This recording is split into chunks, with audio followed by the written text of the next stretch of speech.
سيبوكوا بقى من كل ده وركزوا معايا. ركز يا مرجان. وانت برضو يا سيد ركز معانا. يوم الفرح كان يوم ايه؟ مدام فرح يبقى يوم الخميس. احنا عارفين يا ابني يوم الخميس كان فزوره، ما انا عارف ان الخميس. انا بقى صحيت لقيت نفسي السبت. الجمعه بقى، الجمعه اللي بتوينهم ده راح فين؟ ايوه راح فين؟ راح فين؟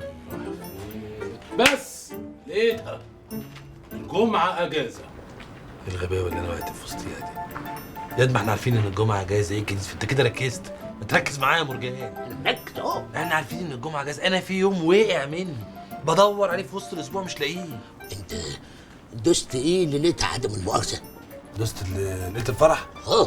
البتاع اللي كان في سلوفانه شفافه ده، الاخضر اللي شبه البانجو ده. أيوة مشروم، كيف القلاجة والمنجاهة والهباء.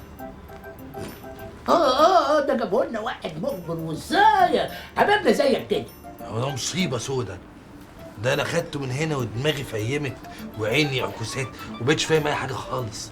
ويوم الجمعه مال الجمعة يا حبيبي؟ انا هو اللي بنت الجمعه مال. هو ايدك يا بنت. بغض النظر.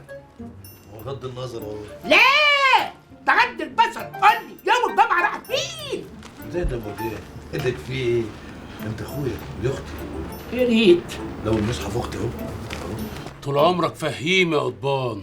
هي كده دماغ زبالة تخليك تقتل القتيل وما انتش حاسس، بتقوم ييح زي أهل الكهف.